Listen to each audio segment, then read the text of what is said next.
There is a realm hovering over us where science encounters suspicion and contrails whisper conspiracy.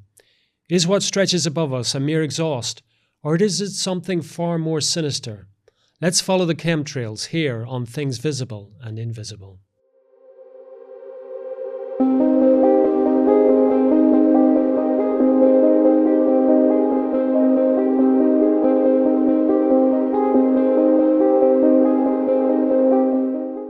Elana Freeland is a writer, educator who researches and writes on deep state issues like geoengineering, MKUltra, ritual abuse, targeting and invasive electromagnetic weapons.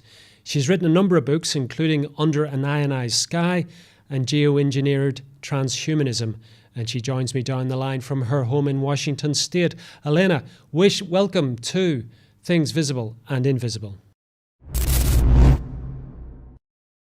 Thank you for having me. On this segment, Elana, I'd like to speak to you about chemtrails. Okay.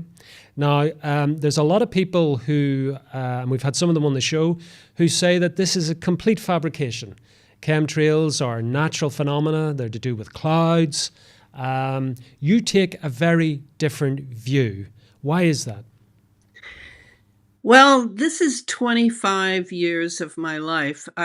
If you had asked me that 25 years ago, I wouldn't have known really what to say. But now I know quite a bit because I've written 4 books on the problem of geoengineering and what it really is. And remember, you're talking to an American who is under the duress of an act that was passed in 1947, actually the year I was born, and that was the National Security Act, the same year that they founded the CIA. So given that background, what we have is a geoengineering program that uses chemtrails supposedly for climate change, supposedly for global warming. But really, when you start digging into the various papers, patents, military history, you realize that this is a lie, basically, when we nicely call it a cover story. So it's really a weapon system the geoengineering serves, and it has to do with, and I have to tie it to another really big thing that I'm not going to go into tonight, is it has to do with the secret space program that investment analyst Catherine Austin Fitts talks about. And that secret space program has been going on at least since we brought Werner von Braun, a card-carrying Nazi, over here in 1937 about. So this goes back a long way. And what the geoengineering does is it kind of preps the atmosphere, first of all, for wirelessness, which is very important. And the prepping of the atmosphere has to do with the chemtrails, almost entirely, because you cannot transmit and transceive all the wireless operations in a vacuum. You have to have a great deal of tiny material by which to transmit. So that's kind of in a sense the main job, at least I thought this, of the chemtrails. Chemtrails are not contrails. Contrails are water vapor, ice crystals, and some nanoparticulate matter. And I use the prefix nano because we're dealing with very tiny matter. And a nano is 1/1000th of a meter, just to give you an idea. And we have actually invented, we the human species, somebody in the human species, has invented a lot of devices that have to do with nano-sized materials. And that's, now I look at the chemtrails as not just prepping the atmosphere for all the wireless activity that is going on. And we are, as you know, the United States, people should know anyway, is a highly militarized state. and it is wealthy and has many wealthy benefactors, among them private class, and the military is, well, that's a big subject, and I'm not going to go into that, but it is definitely behind the geoengineering. It makes it sound like it's completely about protecting us from climate change. But the truth lies in a very different direction. And just to give you an idea, I'm just going to read from a list I always keep handy called the 7 Geoengineering Operations. This was a list composed by the independent scientist Clifford Carnicom, who is the guy who got me into this 25 years ago because he was a friend and he began to show me what was under his microscope that he was collecting after very high flying jets, maybe 35,000, 40,000 feet, were laying behind them. And he was collecting the detritus that would fall. And the first thing we noticed was something, you may have heard the term, you may not have, morgellons. We found these fibers. And it's interesting because just recently, 3 German scientists were interviewed here in America in English who have also studied some fibers they're finding all over Western Europe. And so these fibers are not like natural. They're polymers. They're man-made, and the ones that Clifford was collecting then proved to be alive in some way. But when he examined them closely under the microscope and then in petri dishes with various agents, he discovered that they were actually bioengineered.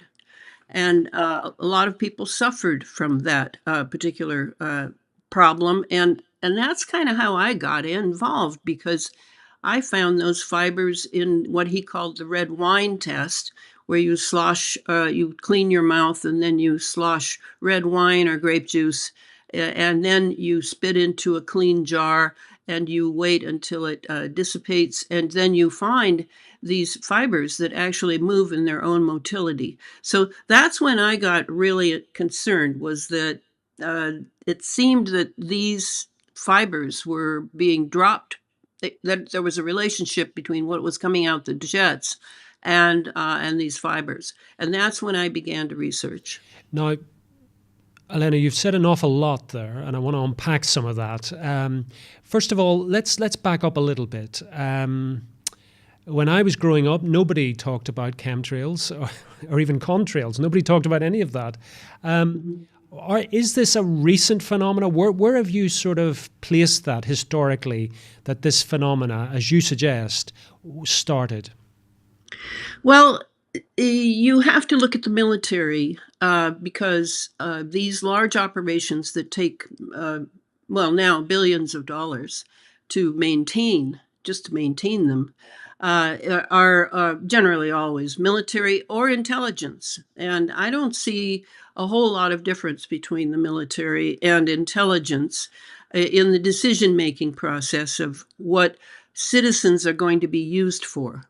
And that may be something that most people don't believe, that your own government would actually do things to you. But I think you live in the UK, so I'm imagining that you can definitely imagine that, because we in the West are often used as guinea pigs for many of these operations that are as large as they are. And think about it, geoengineering. How are you going to just study geoengineering in a lab?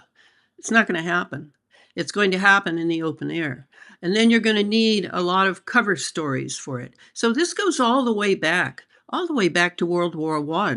I remember when my first publisher at Feral House sent me a book and said, take a look at this. And it was nothing but cloud studies from World War I, published in 1914. And there they were. They were studying how to control the weather. It probably goes back to the Romans, because the weather is something that a military man has to be careful of. And the idea of controlling the weather is has been a dream for a long time for military men. And now our weather is absolutely controlled. When I say our, I mean in the entire planet Earth. It is absolutely controlled. And how is that done? Well, it's not done just with machines. It's also done because I have proof, and it's easy to find on the internet if you know where to look. I have proof that we control the ionosphere, and the ionosphere is around us, maybe 50 miles to 200 miles above us, and like a big bubble, protecting us from solar flares, CMEs, and things that are coming from space.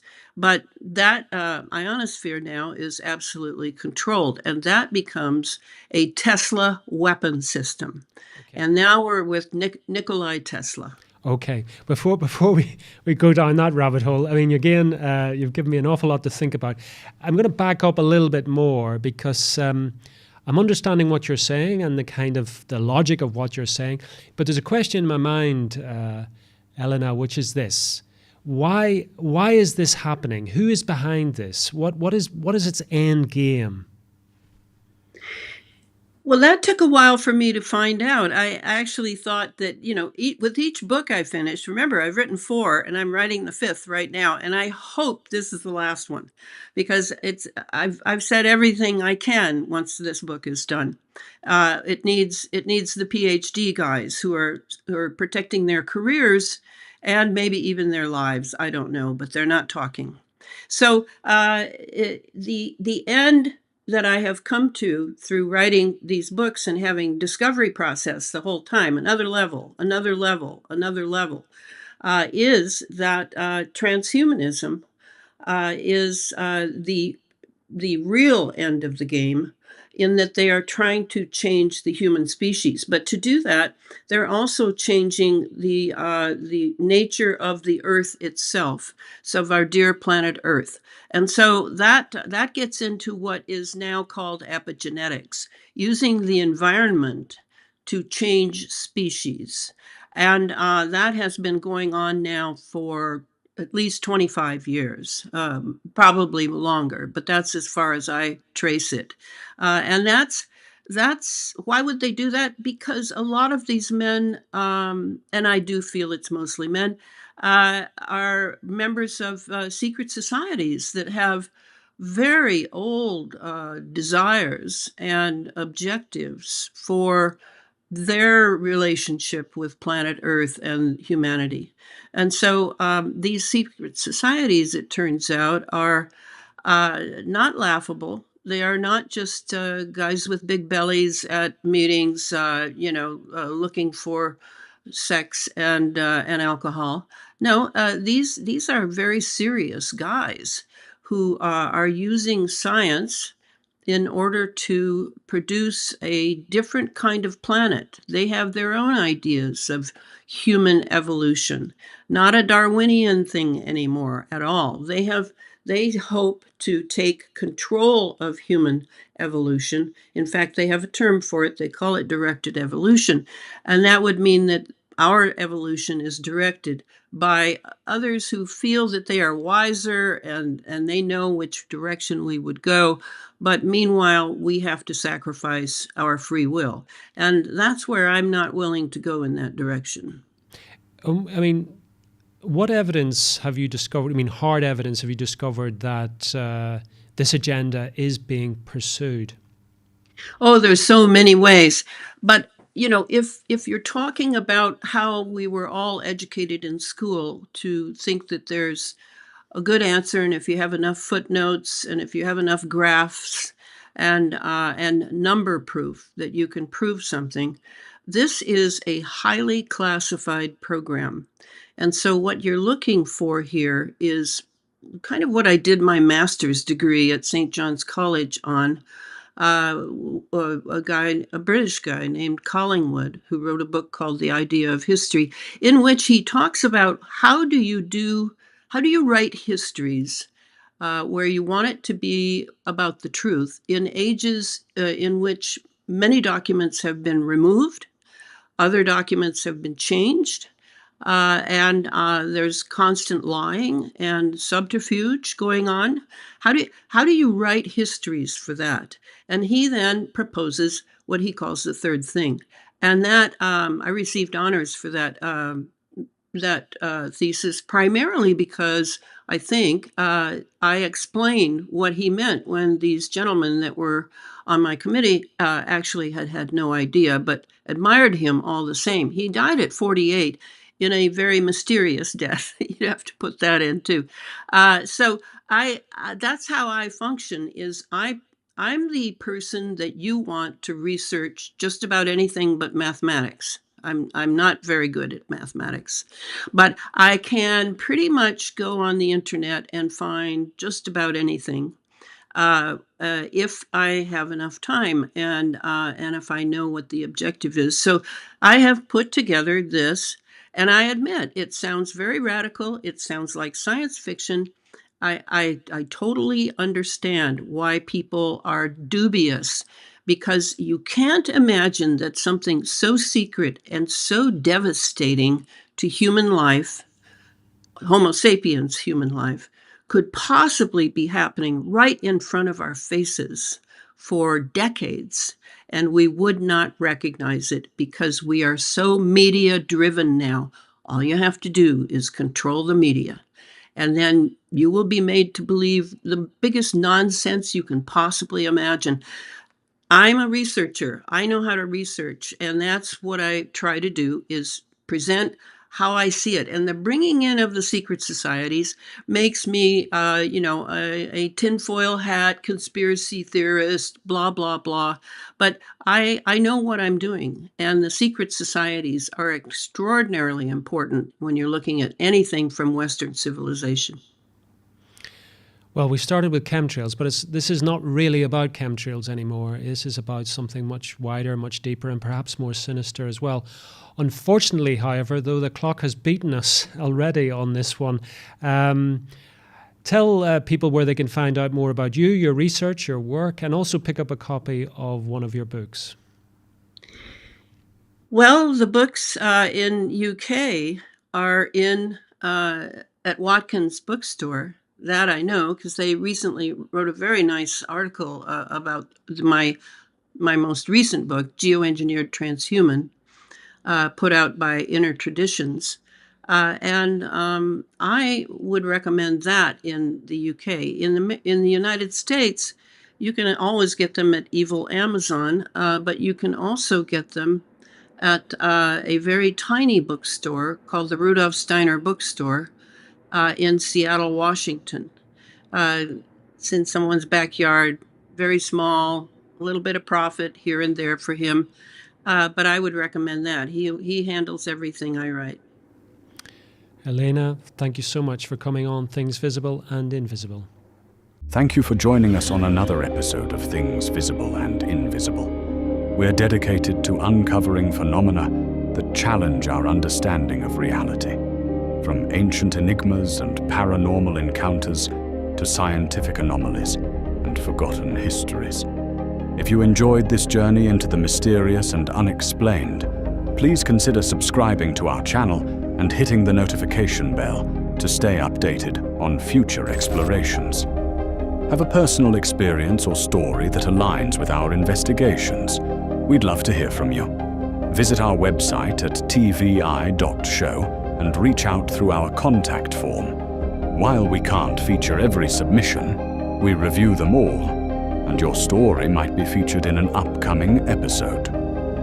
To support our continued investigations, please consider becoming a Patreon supporter or channel member. Your contributions make these explorations possible and give you access to exclusive content, early releases, and monthly behind-the-scenes discussions with our team.